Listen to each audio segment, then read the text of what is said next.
tuning in today, and a big thank you to John and Paulo from the Cape Town chapter who stood up and put their hand up when we had the needs and leads. This actual talk comes from a needs and leads request.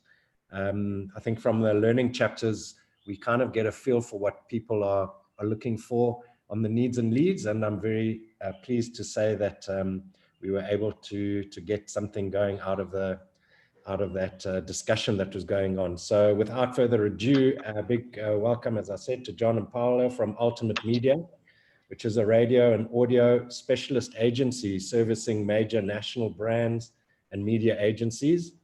They've been in the business for 10 years and have 23 staff, all of whom have previously worked in radio stations.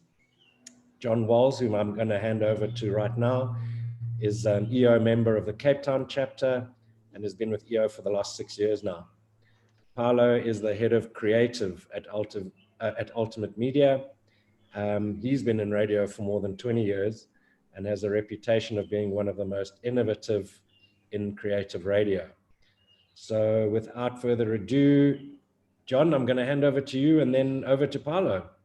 Thanks, John. I'm not going to take up much time at all because I do want you to hear what Paulo has to say. But I just thought as the EO member, so we're called Ultimate Media. We've been around for 10 years. I've been an EO for, I think, going on for 7 years now in Cape Town. And our business is very much, we deal with media agencies and big brands. So we kind of, the work we do is for people like the Samsungs, the Coca-Colas, the Standard Banks, etc. And it's been very successful, our business, in terms of being able to do engagement and content-based radio, the kind of fun radio that you will hear. So we're anything but the 30-second recorded spot. We do all the other fun stuff, which is great. So we've had a nice business, but I think 5 years ago, if you'd said to me strategically, how are you going to grow? How are you going to scale Ultimate Media? It was a bit of a question. We would have to ponder it because we were completely dependent upon radio's growth. And radio is really successful in South Africa. It reaches 90% of the population. And it's very different to what you might hear about sort of the trajectory radio seems to be taking in other countries. It's got a long future ahead, but it is traditional. It's not digital. And at some point, it is going to come up against challenges. So our strategic growth, as I say, was dependent entirely on, well, how well does radio grow and how long will it be vibrant? That was 5 years ago. But I think what's happened, and this is what Paulo was really going to focus on today and why the interest for this talk arose. What happened is things like this. Audio exploded. So everywhere you look nowadays, you will see people listening to audio. You see people running, walking, wherever with headphones in. And it's not just radio anymore. It is radio, but it's a hell of a lot of other stuff as well. And advertisers keep saying to us, well, how do I now become part of that whole picture, not just the radio side? I want to be in podcasting and streaming. But what was really interesting for me is that for the first time, digital audio, marketing or advertising through digital audio opens up the door for smaller, medium-sized businesses, for EO-type businesses. So it's not just the big million-dollar budgets that the Coca-Colas and the Samsungs have. And I thought that was also quite interesting, just to be able to share the ways that our businesses might be able to tap into that audio revolution. So I'm going to hand over to Paulo now. And thanks, guys. Thanks, everybody, for attending.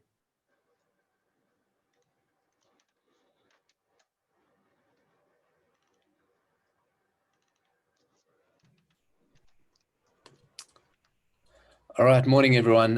Thank you, John, for that introduction, and thank you for the opportunity to talk to you about something that I'm very passionate about. Like John says, it has been a bit of a revolution, and I think audio advertising has been locked off for a very long time. We all understand there is a real power to audio in that it is personal, it is engaging, it is one-on-one, and we all walk around with something in our ears all day. So if you've got a message, there are ears around to hear it. And I think what we're going to do today is talk about how you can use podcasting and this rise in podcasting as an effective marketing tool for your business. And then I also want to touch on what John said, is that now all of a sudden with this rise in digital audio, and this, I'm talking streaming and Spotify, specifically streaming radio stations and Spotify, it now offers a load of businesses those same audiences that radio stations and big budgets have had at a fraction of the cost. Just a bit of a background about myself. I look after content, creative, and convergence for Ultimate Media. That means everything that's not 30 seconds. It's all the stupid stuff and stupid stunts you hear on radio. And then when it comes to the digital audio side, ever since somebody figured out how to put a piece of audio on the internet, I've been involved in it somehow. Going back to 2004, I've been with the podcast and streaming industry from the beginning. We broke it, we fixed it, we broke it, and hopefully now we're getting it back into a really nice space. I write about audio and podcasting and streaming and radio for the Financial Mail, their marketing section called the Red Zone.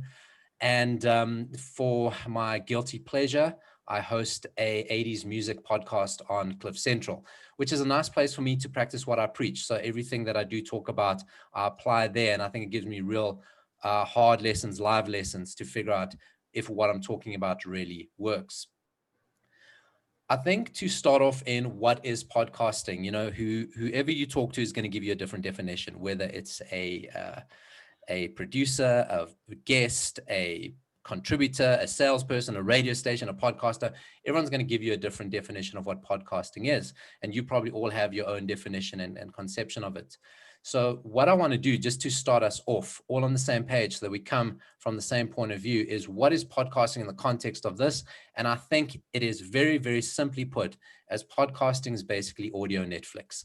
It's as simple as that. People can overcomplicate it, make it more complex than that.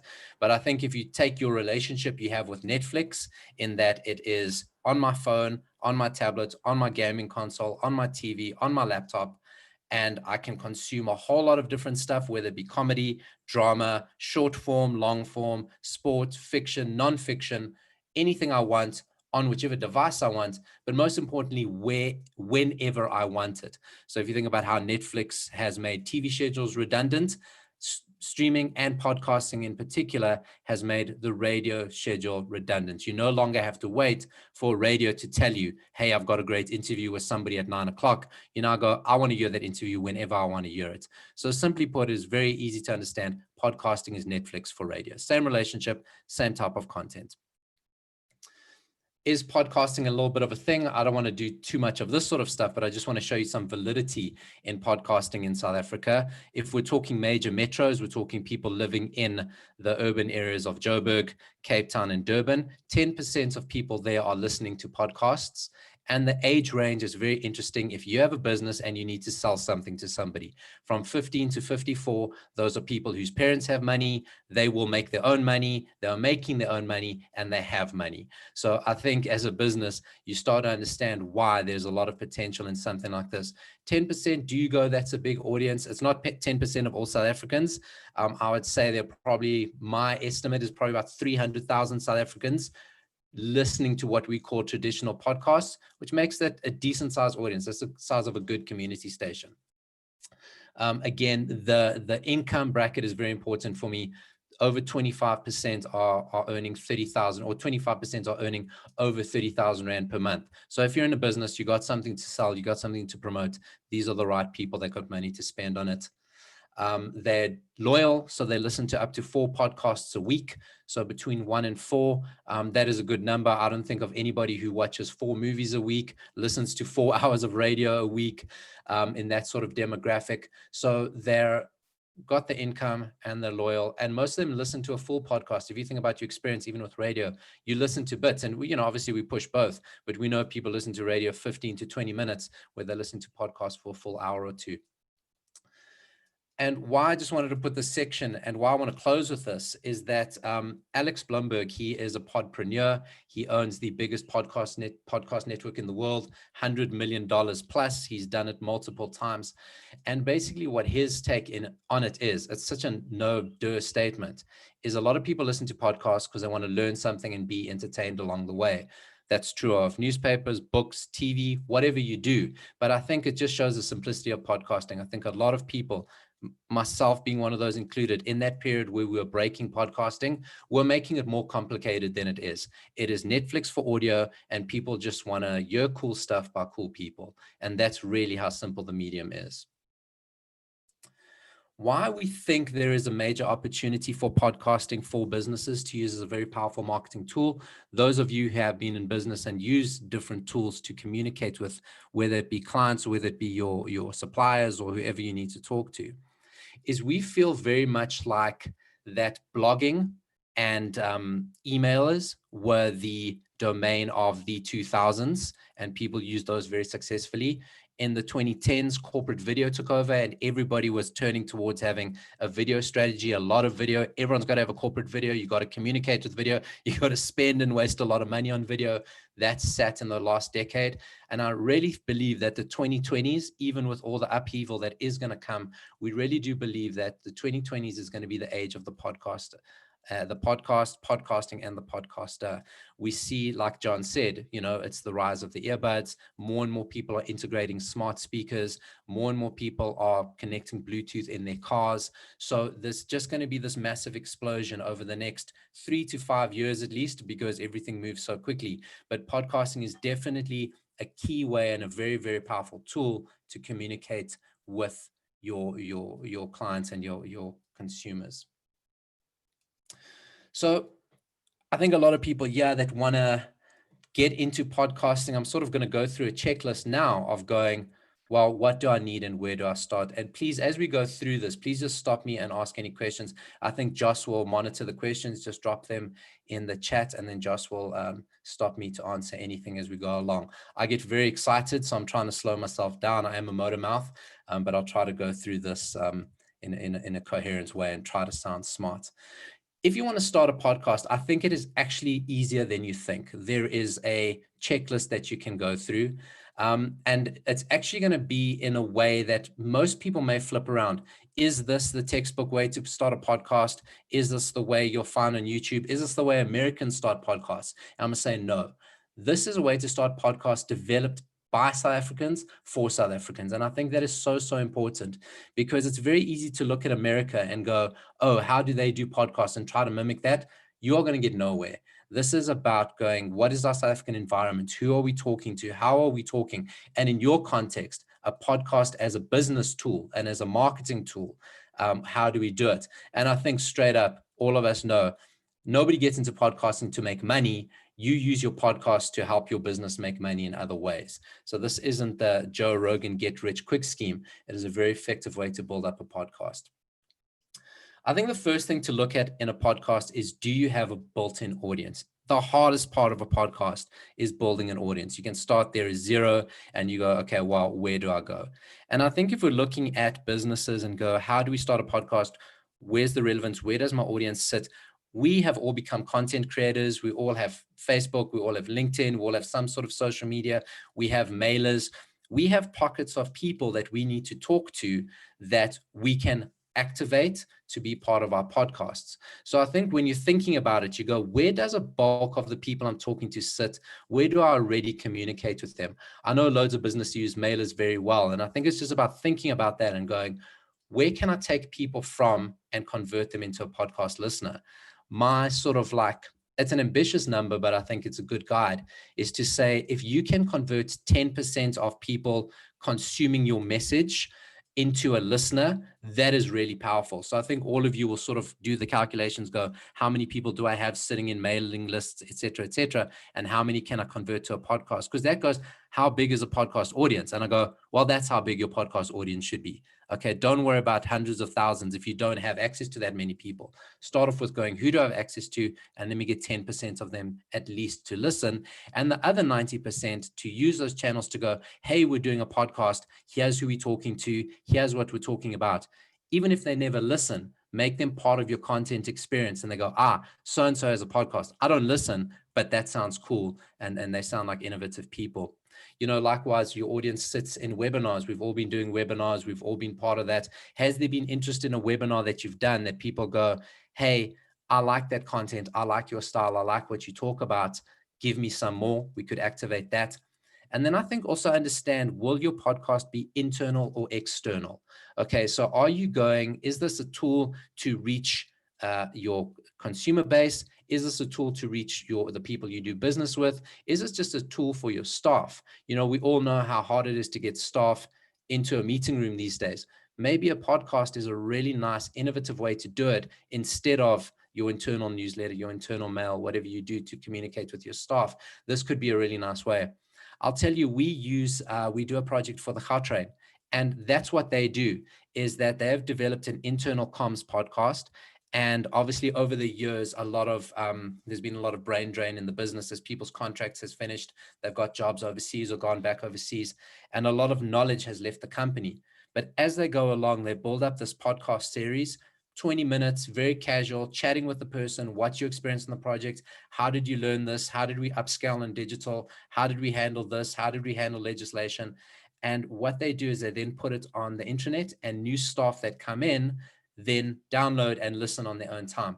It's shown to be a lot more effective than any other induction programs they have, because A, it's different, and it's just not loads and loads and loads of reading. And in a country where, unfortunately, literacy isn't where it should be, it's a really great way to communicate with a wide range of people. So I think if you're just looking on this point going, the hardest thing is, I need an audience. How do I activate them? If you go cold, you're going to get nobody. Let's already just use people I already have. And what I always go is, like, when it goes to a podcast audience, is saying, imagine the amount of people listening to your podcast sitting in a room. And is that a lot of people? So if you're going, there's only 50 people, you know what, that's a lot of people in a room. Is it only 20 people? That's cool. I'd love to talk to 20 people. And that's okay, because that's 20 people giving me their time to listen to my message. The next thing is to go, where does your podcast live? Because now you've made this thing, you have to put it somewhere. And I'm always conscious that I'd be negligent to anybody I advise on podcasts to say, the cool thing is to go get us where you get your podcasts, Apple, Spotify, TuneIn, all the cool places. And of course, we all want to be there, but guess what? So does everyone else. And the algorithms and all the technical nerdy stuff about those things is that it's like punishes South Africans. We just do not have the capacity to be able to have a podcast that works or does anything on there. Your purposes may not need to be on there, and you've done a lot of work to put yourself on there. I'm not saying it's impossible. I'm not saying people don't do it. A lot of guys do it, but it is their full-time job, and they sweat that mechanism a lot to make sure they're there. So the thing is, now that you know who you're talking to, you got to go, okay, where do I reach them? Because it's very arrogant to think, oh, this podcast is great. If I tell people to go to iTunes or Apple Podcasts to find it, they'll find me and they'll do it. It's about going, who am I talking to? Where do I live? And how do I get to them? Okay, so Apple and Spotify may not even be necessary. You may not even need to go that way. Again, I come back to the mailers. If you have a mailing list, if there are people you regularly communicate with, just embed your podcast in there. There's a lot of players, make it very easy. Put it in there, put a link through to there, and just go, hey, here's what I'm doing. Here's the podcast. You're already reading it. And we've done this very successfully with a medical aid client of ours, where they communicate very well through mailers. They communicate through whole different sectors of people. And what they do is, at the end of it, they had a mailer, takes you about 20 minutes to read through, or here's the podcast, a consolidated version, a lot more personality, a lot more charismatic, a lot more colorful, and it's a 10-minute listen. And we're finding that because they had really good open rates in their mailers, a lot of people were listening to the podcasts. So it was just about knowing who you're talking to and where you're talking to them. What I find an amazing tool is WhatsApp voice notes to distribute your podcasts. And, just think about it. Maybe you have reps on the road, or the person you need to talk to isn't going to go download. You just send it to them as a voice note. It can take up to an hour of programming, and they just click play and they listen to it as they would any other voice note while they're driving around, while they're doing something else. They can get your message. We're doing a project right now. We've just started with it, where a company has a whole bunch of press releases, and they're great. They're well written and they're very well done. But what we're busy doing is we're converting those press releases into narrative, more colorful, more voiced pieces. So it's got a nice narrator. Everybody that has a comment in the press release, we bring them in, their voices there with a little grab. We have sound effects, we have music, we have little bits of build-up. And what they're going to now do is give that to their brokers to send as a WhatsApp voice note to their clients. Go, hey, here's the new product. Here's some news you'd like. Take a listen. And, everyone suspects that it will work a hell of a lot better than asking people to read something. Personally, we use WhatsApp and mailers for our own show on Cliff Central. You know, despite the fact that we've got this whole Cliff Central network, we've got all their social media, Gareth promotes us in his show. What we've found is we've converted some of the Cliff Central followers to follow our Facebook page. From Facebook page, we built a email list and a WhatsApp database. And each week at the end of the show, we just send it out to them, because they're not going to find us. They're going to forget. They got other things to do. We're not one of their 4 podcasts, but if we can put it in an easy to find place, they are going to listen, and that works. So this is just a thing of going, where are people and how can I reach them? This is the easiest part, is your content, because everybody on this knows what they want their podcast to be about. They know what their style should be. Those other things are hard, and that's the thinking. This is where all of you are, and you like to tell stories, and you want to tell stories to a broader audience, and you already know this in your head what you want to do. And it's just about going, there are various ways to split this up in terms of what your content is and how you deliver it. So, you know, businesses to use podcasts can use it simply as a getting to know you tool. It's about, we're a business, we're normal people behind this business, and we're going to talk about our business in our own personal and unique way. Okay. Or you could take the viewpoints of going, you know, actually we're very interesting people with lots of very interesting viewpoints, and we want to talk about a bunch of other stuff that aren't related to our business, but we want you to get to know us and connect with us, and hopefully that builds a deeper relationship with doing business with us. A great example, and I think this is just one of the best examples of branded podcasting in the world, and it's done in South Africa, is a podcast series called Blind History. And it is it is sponsored and hosted by the MD of Taylor Blinds, and they do blinds and window dressings and decorations and things like that. And they quite rightly could do a podcast on that. They're experts, they're premium product, they know what they're talking about. But instead, the MD is a history nut. So he does a history podcast. And it's every week, 15 minutes, and he focuses on a different person in history whose blindness caused them to make mistakes. And the connection on them, they've shown me the data, and they've shown me the stats, and they've shown me the feedback. They get so much business because people go, you know what, I'm so glad you didn't try to sell something to me. I'm so glad you connected with me on your level about what you love and actually what I love. And you didn't try to sell product. You just gave me something very interesting. And it has, I mean, it's been a long game, but it's converted into sales. It's just a small part of their marketing, but it's just a really good way of getting to know you about the cool stuff that I'm into. Another option you could take is offer your expertise in your field. You know, you're probably sitting there going, in my field, nobody is doing this. Nobody is talking about this. Nobody is saying, these are the 5 ways to handle staff issues. These are the 10 ways to handle maternity leave for my staff. You know, if you have to deal with those things yourself. And maybe you just go, you know what, on behalf of the industry, bespoke to my industry, I'm going to talk about these issues. And it's things that affect everybody in my industry. It's not my take on it. It's not my experience on it. It's just the textbook advice. And that sets you up purely as a thought leader. Okay. Because nobody else is talking about it. Let me talk about it and give my expertise in this field for free.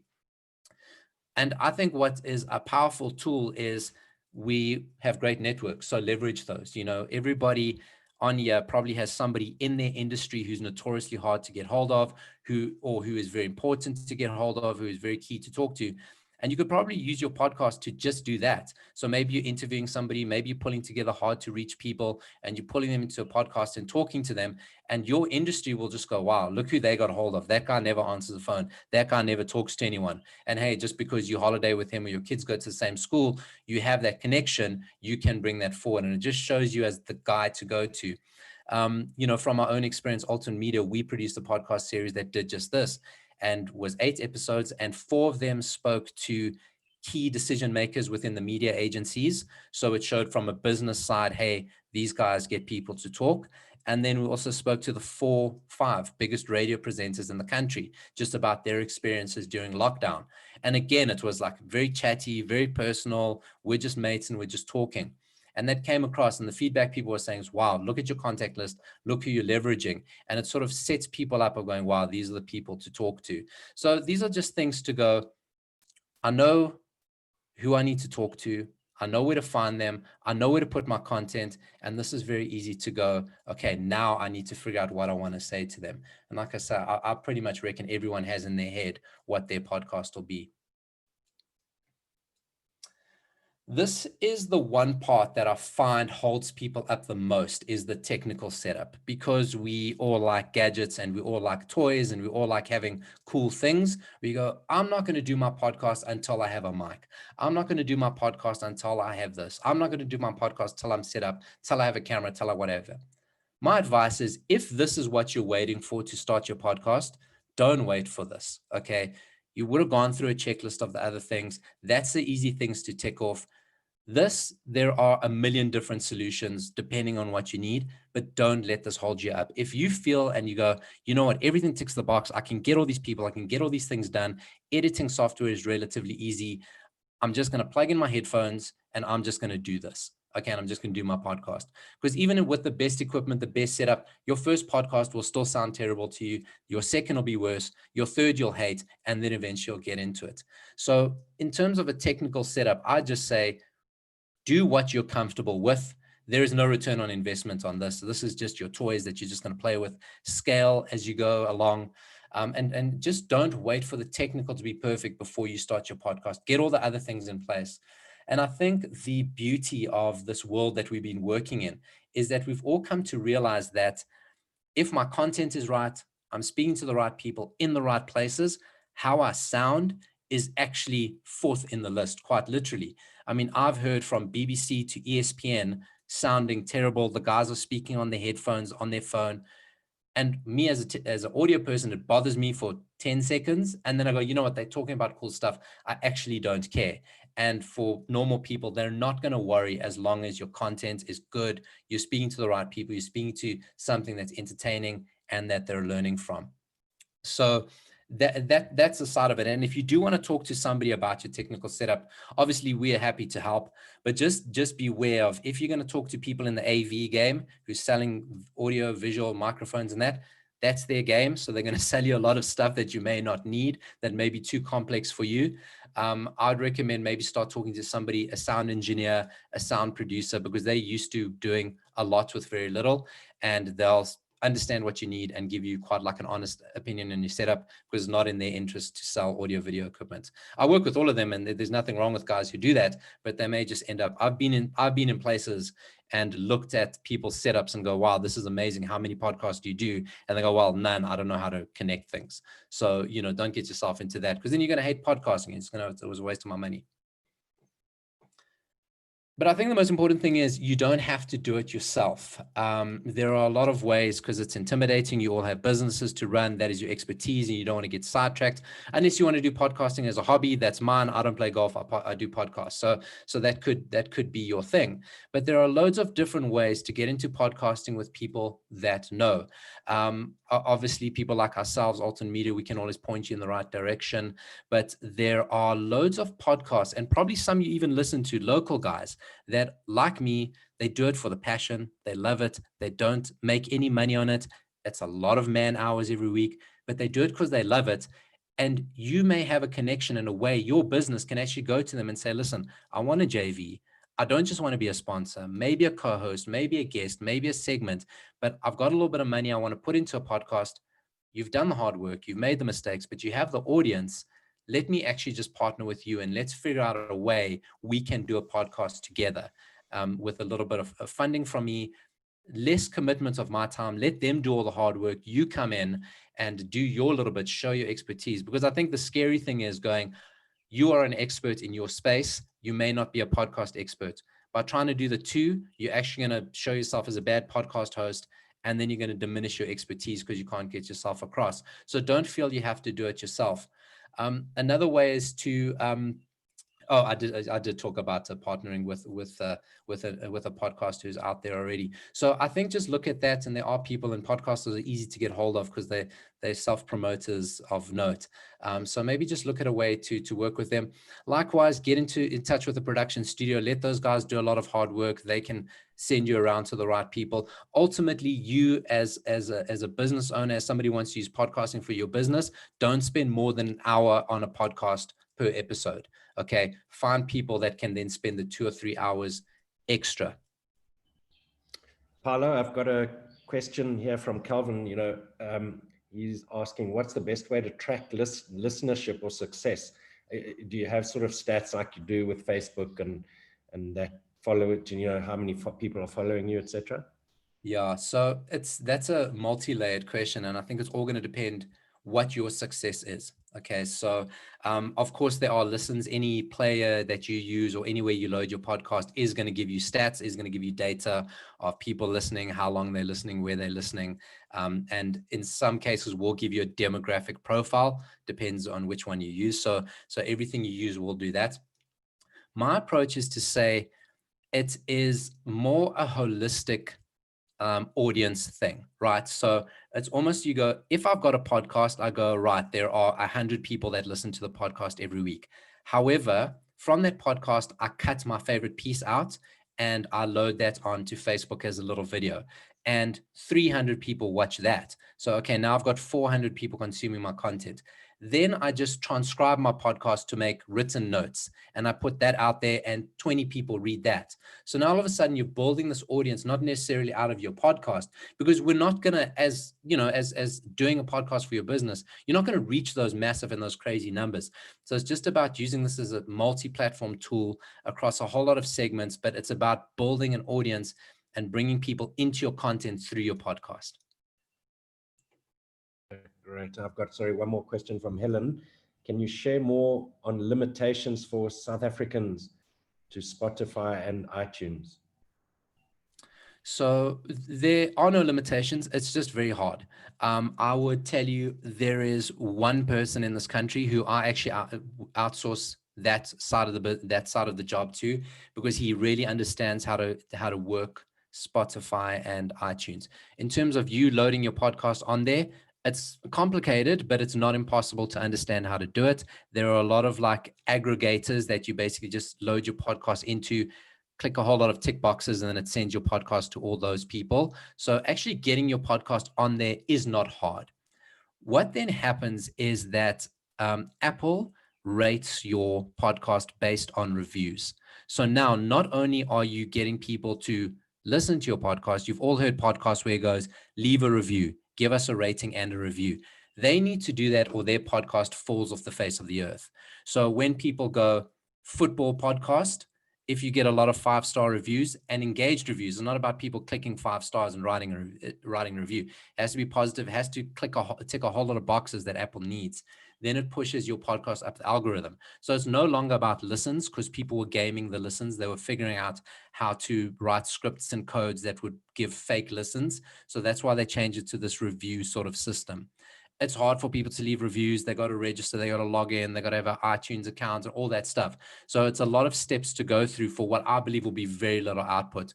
Like I say, there are South African podcasts on iTunes, top 5 do very well, but those guys do a lot of work on it. So that'd be a limitation. It's a great place to be. And if you get it right, I mean, you can't go wrong, because you're opening up a whole audience, the whole worldwide audience to your podcasts. Spotify is newer in terms of podcasting in South Africa. South African, I think it's only 3 months that they've allowed South African podcasts onto Spotify. There is still a bit of a review process on it. So they will actually review your podcast before they let it go live, where Apple, just as long as you go through all the criteria and nothing offensive or slanderous or whatever, they'll put you on. Spotify is a little bit more complex. It's not as review heavy, but there is more and more content. Also, as much as people are going to Spotify for podcasts, they're primarily going for music. So you may find you do a lot of work there and you actually get no traction. So that'd be the two. Locally, I would say there is an amazing resource called iono.fm. Okay. Locally based down in Cape Town. They host the majority of South African podcasts. They host all the radio stations in South Africa's podcasts on there, plus independent providers. I would look at using them. I tend to use them. I prefer them. It's local support. If you have a problem, you speak to a person compared to the others. They care about South Africa and they can actually take you step by step. They'll help you along. You do pay a fee, but you do get a service out of it. And they're a very effective, a local solution to it. Sorry, can you put that in the chat, the link to them? Sure, I will do. Thanks, Paulo. Maybe Paulo, while I'll take 2 more questions and then let you continue with your presentation. Nelly wanted to know, specifically around WhatsApp voice audio. How would you track the metrics if you're using WhatsApp audio? Yeah, unfortunately, it's not a simple thing because you obviously can't track anything on WhatsApp. So what I would do is, whether you have a business account or whether you send it out as a personal account, what I would just do is, after you send it, maybe just do a follow-up. Did you enjoy this episode? How long did you listen for? So maybe it does just become a bit more of a manual survey because there's no real tracking or data you can do on it. Telegram, which is weird because every now and again you'll get a random school friend you haven't spoken to for years has joined Telegram. Telegram is a very powerful tool because it allows you to do a lot of third-party stuff, a lot of better players. You can track, you can do all the data, but it's a lot harder. Not everybody has it. So with WhatsApp, I'd say that's what we do. We basically send it out and then we'll say, did you like the show? Do you want more music, less? How long did you listen? And sort of do just little dipstick things like that. And you can do that off WhatsApp business accounts and automate that. But that's probably the easiest way to do. And that's what we do. And it seems to work. Cool. And the last one from Helen wanted to know if you can share your biggest podcast success story. So for us, it is actually, obviously the bigger the budget, the bigger the success. So I'll give you a range. Our biggest podcast success story was something we did with Old Mutual quite a few years ago. But of course, now you're talking like a massive brand with a fair bit of budget to spend. And that was a good training ground for us. And basically all the lessons here, we've basically skinned down and scaled down to make it more accessible. But that would have been our biggest, because we built an audience from absolute zero. And instead of building it around Old Mutual products, life insurance, disability cover, all those things, Old Mutual at the time was sponsoring mountain bike events, trail running events, the Two Oceans Marathon. They were doing choir festivals, they were doing wine festivals. And we did podcasts based on those. So when we're sending it out, we weren't connecting with people trying to sell them a policy. We're saying, hey, we went to this event. Here's the latest on wine in SA. Here's the latest on the wine show. Here's the latest on Two Oceans Marathon. That worked really well, but I say that had a lot of budget. I think the Gautrain project I talked to you about, that works really nicely because it's successful for what it needs to do. It's got a very specific job, and that's what it needs to do. My personal one we did with no money, and we basically leveraged social media, was I did a podcast series for 2 mommy bloggers. And obviously mommy bloggers is a big category, and they came to me and they wanted to do a podcast. They just so happened to be very charismatic, so bubbly, they're sisters, beautiful, and they really understood the social media game.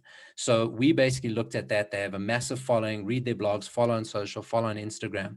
And we integrated that audience and sort of like chopped from that audience to grow their podcast. And we grew that from a 0 podcast base to an average of 500 listens a week. And they were long, they were like 2-hour listens. They were hard listens because they became like de facto therapy sessions. But they got like full listens of 2-hour shows, really engaged, a lot of people commenting. It just really hit well. So for me, and that has 0 budget. We had no money, we just had an audience. And we just built those. So they're all 3 very different purposes, but there's lots of different ways of how you can make it work. Brilliant. Thanks, Paulo. Yeah. Go. Yeah, I just want to finish off with the easiest way to get into podcasting and digital audio. And I think John and both myself touched on digital audio up front. Is that if you don't want to go through all the hog of making your own podcast, being available for a time, recording an episode, maybe you don't have anything to say, but you still feel that there is validity in podcasting. Remember that audience I showed you up front? Those are good people with a lot of money. They're engaged. They're listening to the right things. They very possibly can help you grow and contribute to your business. So they're still there. And you actually, as any advertiser, have access to them through a very clever way. So you would have all heard, you listen to a podcast, you click play, and some ad from Dollar Shave Club or a betting company or what's the other popular one, Squarespace or Wix, build your own internet type stuff, and you're an ad from one of those, which is totally irrelevant to you. But you can actually, as any advertiser in South Africa, for very little money, actually have your ad in front of that podcast. So great podcast content that we know South Africans are listening to. The top 10 podcasts listened to by South Africans, 8 of them are from overseas, only 2 are South African, 8.5, because the third one is Trevor Noah's Daily Show podcast. So there's a lot of South Africans listening to overseas content, and you can actually advertise to them. So whether that be a normal ad that you place in front of a podcast, go, hey, this is me, here's my business, here's what we do. Now listen to this podcast, because that's an engaged moment. People are listening. You don't listen to 3 or 4 ads down the line. If they are there, everyone hears the first one. And you can actually place yourself in front there, whether with an ad, or you can start producing what we call podlets. So short 30-second podcasts that maybe you just have one message of a week. Maybe you just have a thought of the week. Maybe you just want to talk about a success, an initiative you're running, a special you're running, and go, hey, I'm the CEO of wherever. Did you know I'm running the special this week? I know you love podcasts. So do I. I hope you enjoy this episode. Very personal, very relatable, and very, very cost effective. It's almost the secret that the radio stations don't want you to know. And I'll tell you this little story coming from one of the very big radio stations with their biggest business show. And this very big business show, and you'll figure it out as I go along, I won't name it. This very big business show has a sponsor, which is a bank, who pay a lot of money to sponsor that business show. And then they take that business show and they put it as a podcast, which is probably the most listened to podcast in South Africa by South African, right? So big numbers, really big audience, key people, appointment listening. It's probably the only show on radio that people still wait till the time to go listen to it, okay? So what happened is that when they put it on Iono specifically that I spoke of earlier, that you can buy the ad that goes in front of it. Anybody can buy it. So the company that handles green cards for Canada basically looked and said, well, South Africans sure do like immigrating. The people that immigrate have high disposable income and they like listening to the show.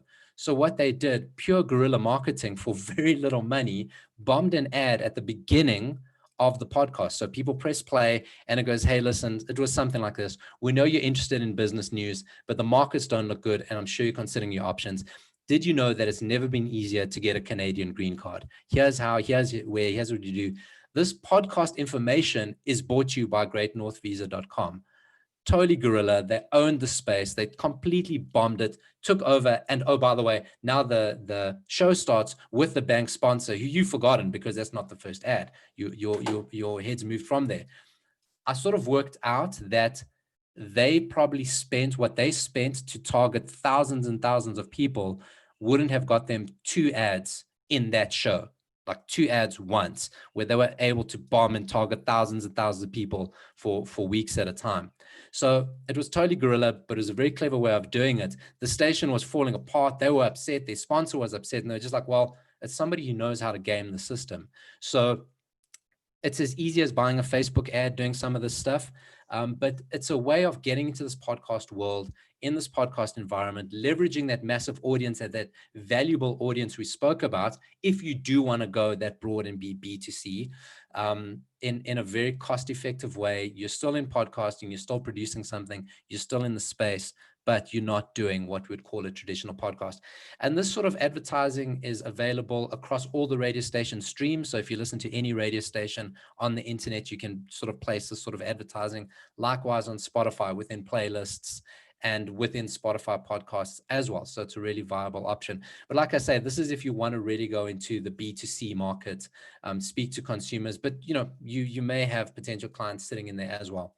So I've given you a top line and everything. Each one is probably like its own hour presentation as well, but I know everyone's busy. I don't want to take up too much time. I hope I've kept it simple enough. I hope as we leave anything, just understand podcasting is as simple to use as Spotify, as Netflix is. And, as long as you have a message and you have even 15 people to tell it to, as long as you're reaching the right 15 people, you're probably doing a good podcast. And ultimately, I just want to end off with, in saying that, is that this is not a sprint. This is a real marathon. It's going to be, you're not going to see returns quickly. You're not going to get audience quickly. You're not going to get response quickly. It's got to be something you do because you're slightly passionate about it, but then you also see long-term the vision for your business and how it can contribute. And I've seen a lot of people started out as a business tool and become podcastpreneurs and become real legit podcasters that's what they do. It's not impossible to do it. But, in this sped up world of ours, I'd say that give yourself 18 months to 2 years before you start seeing something. there are those golden overnight successes, but we know, those don't happen overnight, but it is a long-term thing. The beauty of it compared to probably video is that it doesn't cost a lot of money. Once you have your idea, once you have your microphone, it's just your time really. So, give it that time, it'll build, it'll develop. Your 50th episode will sound completely different to your first, and that's okay. Brilliant, Paulo. Thanks so much. I'll open it up to everyone to ask some questions. Paulo, just a reminder to please put on the chat that, was it Iono details? And if you don't mind, perhaps your email address, if anyone, oh, there we go. On the screen there, paulo@ultimatemedia.co.za. Paulo, maybe just before we go to see if there are any other questions, I was just curious, my business targets sort of very much the slightly lower to middle LSM type crowd who are quite very active on Facebook, but also very sensitive when it comes to data, etc. Do you see podcasts becoming more and more prevalent in the mass marketing? We get a lot of calls from insurance companies that, come directly to our phone. Is there an opportunity for those type of businesses to switch more to podcasts than the traditional telephone sales? That is my big passion, and that's what I drive hard when I'm talking to the agencies, and that is that the South African podcast success story exists in everybody outside of that 10%, because that is the potential, and that's where we've got to grow. Podcasts traditionally are, I heard somebody say, somebody said earlier, I think it was Helen, said podcasting is only for men. And that is the problem. Majority of podcasts are made by people who look like me, for people who look and sound like me, and we've got to change that. The data sensitivity and all of that is that I think it's disappearing, but the fastest growing podcast in South Africa is a music podcast.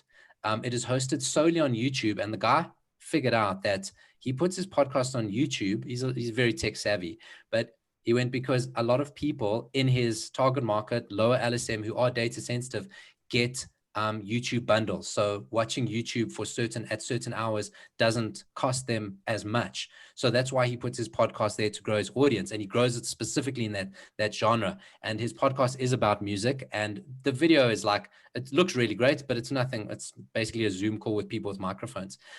So I do think there is massive potential with podcasts in that market. What I didn't show is the most popular categories. Music and comedy are the #1 most listened to podcast categories in South Africa, more so than business. Business is the most, I'd say, probably most valuable, but the broadest is music. People just love music podcasts. So it's about going, as a business, well, when I said, maybe you're a cool person, but you want to talk about other cool stuff, maybe the music pivot, that's the way. So I do think there's massive potential to grow. And I just think about knowing the audience and the right sort of stuff in the right sort of place could definitely do it. I hope I've answered your question, but brilliant. Yeah. I agree. Paulo, I've got a question from Daniel, who wanted to know, is there a resource to locate local podcasters? In terms of getting in touch with them, you will find a lot of people on, I can't, for some reason, I can't type it into the chat, but I'm talking about Iono. So it is iono.fm, iono.fm. Okay. They are the best place to start. I think you can just scroll through there. You can thank you. That's exactly it. You can scroll through there. You'll find local podcasters. And once you click through to their details, you'll find ways to link up with them. But likewise, I mean, myself personally, it is my passion. If you're ever looking for anybody, that's my email, get in touch. And depending what you want, I can put you in touch with the right people. I mean, the two biggest independent outside of the radio stations are Cliff Central and Iono, but I mean, there are very few people doing a podcast in South Africa that I don't have access to and could put you in touch with. So maybe just come to me. That might be the easiest way. Brilliant. I'm also really keen to look into podcasts for our learning event. So I'll take this offline, and Laura and I will be in touch with you. Phenomenal. That's a phenomenal tool. I think schools should be doing it. I think with literacy being the problem that it is, I think that is such an amazing way. And within businesses and corporates, it's better than packs this big that nobody reads, 100%. Yeah, absolutely. I don't know if there are any other questions from anyone. Doesn't look like it. We're up on our time pretty much, with a few minutes to spare for another cup of coffee before the next podcast. Guys, Paulo and John, thank you so much for your time today, and to everyone who tuned in. I really appreciate it, and we look forward to seeing you again at the next event, which I believe might have something to do with that business show that you were talking about. That's Bruce Whitfield coming up on in early November. Details to follow. Guys, thank you so much. Thank you, Josh. Thank you, Laura. Thank you, everybody. Cheers, guys. Take care, guys. Thank you, everyone. Run. Bye.